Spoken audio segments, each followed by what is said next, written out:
నాకు చెరువులు మీ దగ్గర తక్కువగా చూసే ఉంటారు అందరూ కూడా. ఒక సగటు చెరువు ఉదాహరణ తెలంగాణలో ఒక 5,000 చెరువులు ఇప్పటికీ బతికి ఉన్నాయని అంటారు. ఒక సగటు చెరువులో స్టోరేజ్ కెపాసిటీ టీఎంసీలో 10వ వంతు.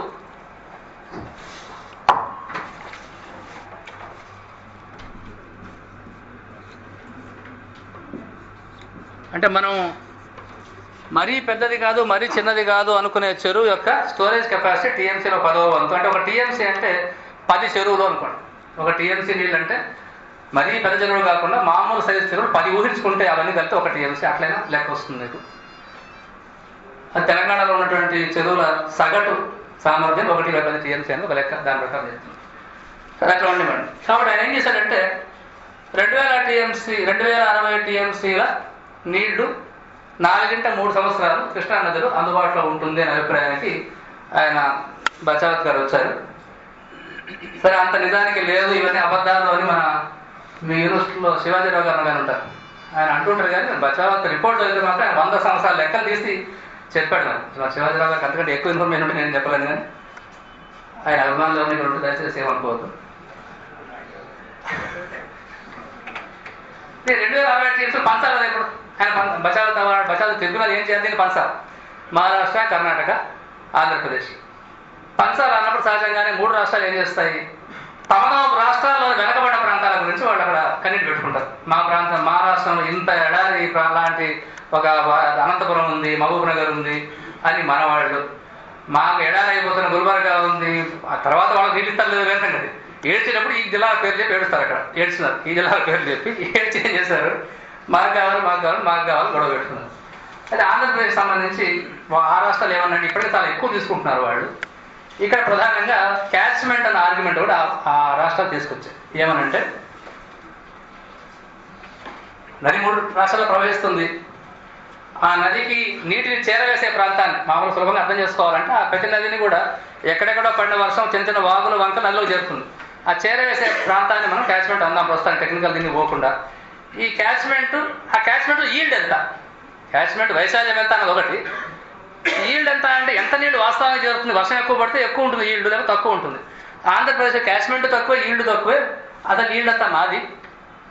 వాస్తవానికి షిమోగా, ఉడుపి, కృష్ణానదికి సంబంధించి ఆ ప్రాంతాల్లో 4,000 మిల్లీమీటర్లు సగటు వర్షపాతం, 3,500 మిల్లీమీటర్లు సగటు వర్షపాతం ఉంటుంది.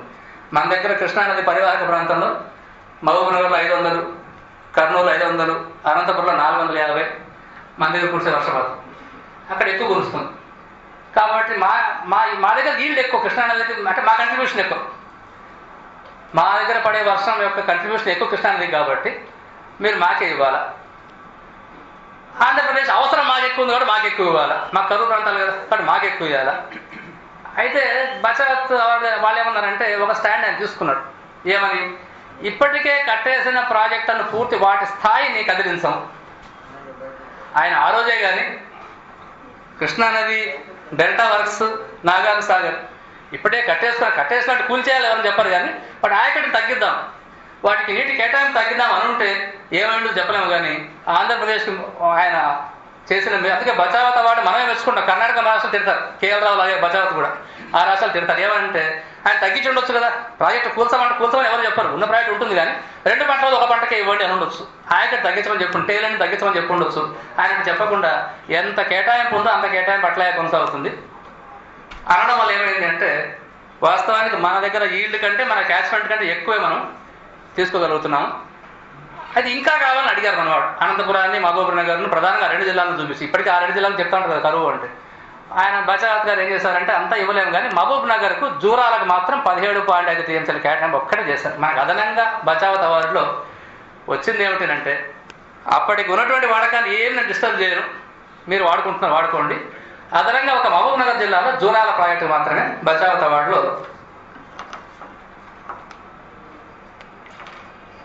ఇక్కడ 17.5 టీఎంసీల, ఇది మహబూబ్నగర్ జిల్లాలో దాదాపు కృష్ణానది ఆంధ్రప్రదేశ్లోకి ఎంటర్ అయ్యే చోట ఉంది. కేటాయింపు మాత్రం జరిగింది ఆ రోజు. మళ్ళీ తెలంగాణ వాళ్ళ కోపం రావడంలో కారణం ఏంటంటే 1970లో బచావత్ ట్రిబ్యునల్ అవార్డు 17.5 టీఎంసీలు కేటాయిస్తే ఇవాళకి కేవలం 11.5 టీఎంసీలతో మాత్రమే జూరాలపేట కట్టబడింది. ఎందుకంటే ఇంకా ఎక్కువ కెపాసిటీ కంటే కర్ణాటకలో భూమి మునుగుతుంది. మునిగితే డబ్బులు ఇవ్వు. వాడు ఏమడుగుతారు? నష్టపరిహారం అడుగుతారు. అదనంగా ఇవి కావాలంటే కర్ణాటక ప్రభుత్వం ఆంధ్రప్రదేశ్ ప్రభుత్వం మాట్లాడలేదు. మాట్లాడి మిగిలిన పైసలు ఇచ్చి ఆ మాత్రం ఎందుకు పూర్తి చేయలేవు అంటే నిన్న మొన్న మొదలుపెట్టారు. నా 5 సంవత్సరాల జలయజ్ఞం తర్వాత, జలయజ్ఞంలో ప్రధానమైన అంశం కూడా కాదు, 5 సంవత్సరాల జలయజ్ఞం తర్వాత ఆ 11.5 కన్నా 17.5 దాని ఫుల్ కెపాసిటీ పెంచడానికి ఇవాళ ఒప్పుకున్నారు తప్ప అప్పటిదాకా దాన్ని పట్టింపు కూడా లేదు. అది ఒక్కటే జూరాల ఒక్కటే ఆ రోజు వచ్చింది. వేరే అనంతపురం కానీ కర్నూలు కానీ వెనకబడి వేరే వెనకబడిన ప్రాంతాలు బచావత్ అవార్డులో ఎటువంటి కేటాయింపు రాలేదు. అయినప్పటికీ ఈ 2060 ఏ రకంగా పంచారంటే మనకు 800,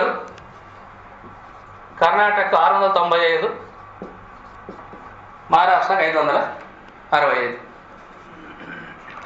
నీళ్ళు ఎక్కువ వాళ్ళది, కేటాయింపు ఎక్కువ మనకు. ఎందుకంటే ముందే కట్టుకున్నాం కాబట్టి, చారిత్రకంగా ముందే అక్కడ ఉన్నాం కాబట్టి. లాలో ప్రిస్క్రిప్టివ్ రైట్ అంటారు, లా చదువుకున్న తెలుసుంటుంది. ముందే వచ్చి ఆక్రమించుకున్న వాడికి by prescription he has the right అని. నా వెనక వచ్చినవాడు దొంగ, ముందు తీసుకున్నవాడు దొర, మనం ముందు తీసేసుకున్నాం, దొంగ అయిపోయాను. మనము నీళ్లుగా భావించే 800 టీఎంసీలలో 8 మన నికర జలాలు 200 కర్ణాటక నుంచి వస్తాయి ప్రతి సంవత్సరం కూడా. మన నికర జలాలుగా మనం భావించే 800 టీఎంసీలు 200 ప్రతి సంవత్సరం కర్ణాటక నుంచి వస్తాయి. కాబట్టి క్యాచ్మెంట్ ప్రకారం నీళ్లు పంచాలా అని అంటే ఆ 200 ముందు ఇచ్చారు వాళ్ళు ఫస్ట్. క్యాచ్మెంట్ ప్రకారం, ఈల్డ్ ప్రకారం, బేసిన్ ప్రకారం నీళ్లు పంచాలని వాళ్ళు డిమాండ్ చేస్తే ఆ 200 కర్ణాటక ఫస్ట్ ఇచ్చారు. వాళ్ళ నీళ్ళు అంటే వాళ్ళ నీళ్ళు మన నీళ్ళు అనుభవించుకుంటే నేను మొదట అన్నాం, నీళ్ళు ఎవరివి కావు, అవి ప్రకృతిలో భాగంగా వచ్చాయి. సరే ముందు ఆక్రమించుకున్నాం. ఆ రోజు బచావత్ గారే అంత పూర్తిగా ఎందుకు ఇవ్వాలా, తగ్గించి కావాలంటే ఆంధ్రప్రదేశ్లో వెనకబడిన ప్రాంతాల్లో కొంత తీసుకోండి అనుండొచ్చు. ఆయన అనలేదు, అట్లాగే ఉండిపోయారు.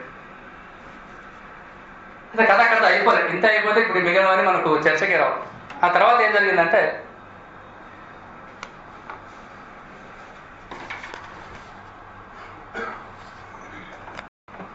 అప్పటికున్న వాడకం కాక అదనంగా ఒక జూరాలు మాత్రమే అనుమతి లభించింది. పూర్తి కట్టలేదు దాన్ని. అది అట్లా ఉంటుండగా మన వాళ్ళు ఏం చేస్తారంటే బచావత్ అవార్డు అయిపోయింది, ట్రిబ్యునల్ దాని టైం 2000 దాకా, 1970 అంటే 2080 దాకా దాని టైం. ఆ తర్వాత మళ్ళీ ఫ్రెష్గా అవార్డు తెచ్చుకోవాలి, ఏదైనా వివాదం లేవ తీసుకోవాలి. తర్వాత ఏం జరిగిందంటే మన వాళ్ళు ఆదా చేశాం, కాలువలను ఆధునీకరించడం ద్వారా మేము వేస్టేజ్ లేకుండా చేసుకున్నాం. అట్లాగే రిటర్న్ ఫ్లో అనేది కొంత ఉంటుంది ఎప్పుడు ప్రాజెక్టులలో. అంటే ప్రాజెక్టుల నీళ్లు పొలాలు పెట్టిన తర్వాత తిరిగి మళ్ళీ అది కొంత డ్రైన్స్ ద్వారా మళ్ళీ అదే నదిలోకి వస్తూ ఉంటుంది, ఒక లెక్క ఒకటి ఉంటుంది. వీటికి ఖచ్చితమైన లెక్కలు ఏమీ లేవు, కానీ రిటర్న్ ఫ్లో కొంత ఉంది అని ప్రాజెక్టుల కావాలి ఆధునీకరించాము అని చెప్పి మన వాళ్ళు ఏమన్నారంటే 48 టీఎంసీలు ఎక్స్ట్రాగా ఇంకా ఉన్నాయి ఈ నికర జలాల్లోనే. దాని మీద కాదు, నికర జలాల్లోనే 48 టీఎంసీలు ఉన్నాయి కాబట్టి ఆ 48 టీఎంసీలు కూడా నికర జలాల్లో భాగం, వాటికి కూడా మాకు అనుమతులు కావాలని చెప్పి సెంట్రల్ వాటర్ కమిషన్కి అప్లికేషన్ పెట్టుకున్నారు. పెట్టుకొని సెంట్రల్ వాటర్ కమిషన్ వాళ్ళు కరెక్ట్గాను అవాస్తవంగా మొత్తాన్ని చూసి వాస్తవంగా 48 టీఎంసీలు ఆదా అయ్యాయి ఇక్కడ, అంత 48 టీఎంసీలు కేటాయిస్తున్నామని చెప్పి 3 ప్రాంతాలకు 3 ప్రాజెక్టులను ఆ 48 టీఎంసీల్లో కేటాయించారు. ఒకటి పురిచింతల, దీనికి 9 టీఎంసీలు. రెండవది భీమా, దీనికి 20 టీఎంసీలు. మూడవది శ్రీశైలం కుడిగట్టు కాలువ, అంటే శ్రీశైలం డ్యామ్ ఉంది కదా ఇక్కడ.